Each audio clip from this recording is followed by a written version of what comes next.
بسم اللہ الرحمن الرحیم۔ اس کے اندر دیکھیں بکرے کی جو گلا ہے نا، اس کے اندر 4 رگیں ہوتی ہیں جن کو کاٹنا ضروری ہوتا ہے۔ ایک یہ ہے جسے سانس لیتا ہے، اس کو عربی میں حلقوم بھی کہتے ہیں، اور ایک اس کے ساتھ یہاں نیچے ہے، ایک منٹ ادھر یہ اس کو مری کہتے ہیں جسے کھانا اندر جاتا ہے۔ یہ 2 ہو گئی ہیں، ایک یہ خون جا رہا ہے، ایک یہ خون جا رہا ہے، ان کو اودجین کہتے ہیں۔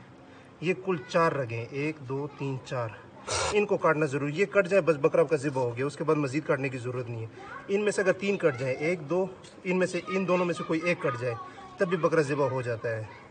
غلطی کہاں ہوتی ہے؟ جو اکثر لوگ ہوتے ہیں اس کو یہ سمجھتے ہیں کہ اس ہڈی کے اندر ایک رگ ہے، اس کو کاٹنا ضروری ہے۔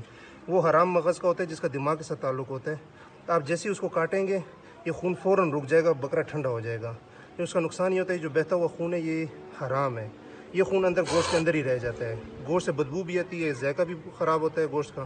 لیکن کسائی لوگ اس میں یہ کرتے ہیں کہ اس کو کاٹ لیتے ہیں، اس سے یہ ہوتا ہے کہ آدھا کلو خون اندر رہ جاتا ہے تو وزن بڑھ جاتا ہے تو گوشت کا۔ اور دوسرا یہ ہوتا ہے بکرا جلدی ٹھنڈا ہو جاتا ہے تو ان کو آگے دوسرے بکرے ذبح کرنے ہوتے ہیں، دوسرے گائے وغیرہ، تو ان کو جلدی ہوتی ہے۔ آپ اس کو اس طرح کاٹ کے چھوڑ دیں جتنا خون بہتا ہے، اگرچہ بکرا کھڑا بھی ہو جائے اس کے بعد اس سے کچھ فرق نہیں پڑتا، یہ خون بہتا جائے گا۔ خون بہنے سے جب مر جائے گا تو وہ یعنی سانس نکل جائے گا تو وہ بکرا حلال ہوتا ہے۔ ہاں، جتنا زیادہ خون بہے گا اتنا اچھا ہوگا، جتنا زیادہ ٹائم لے یہ۔ اور یہ 4 کاٹ دیں، اس کے علاوہ اور کبھی بھی کسائی کو یہ کاٹنے